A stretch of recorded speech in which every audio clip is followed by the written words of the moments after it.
ভাত গোছানো কমপ্লিট, মাই গুছিয়েছে, পেঁপে মাখিয়েছে, আলু মাখিয়েছে। এ দেখো ভাত কমপ্লিট গোছানো। আর এই দেখো মার ভাত ঢেকে রেখে এই দেখো কি কচি কচি নিম পাতা তুলে নিয়ে আসলো। দেখেছো কত সুন্দর কচি কচি নিম পাতা। এই ভাজা করবো তাই ভাত খাবো। মার মনে হয়েছে যে এখন গরম ভাতে আমার কচি কচি নিম পাতা ভাজা খাওয়া লাগবে। ভাত ঢেকে থইয়ে মানে মনে উঠেছে তো মনে উঠেছে, ভাত ঢেকে রেখে আগে নিম পাতা তুলে নিয়ে আসলো। আর আমাদের এখানে নিম পাতা তো অ্যাভেলেবেল হচ্ছে, নিম পাতা পেরে নিয়ে এসে সেটা আবার কড়াইতে ফেলে ভাজবে এখন, তারপরে ভাত খাবে। আমি বলছি তোমার গরম ভাত তো ঠান্ডা হয়ে যাবে, বেকার হয়ে যাবে। দেখো আমি সেদ্ধ ভাত নিয়ে বসে পড়েছি, আর এখন এই যে নিম পাতাগুলো এখন ভাজা করবে, তারপরে ভাত খাবে।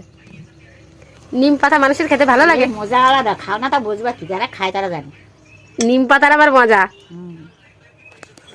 তিতো তো তিতোই হয়, তার আবার মজা কেমন লাগে আমি জানি না।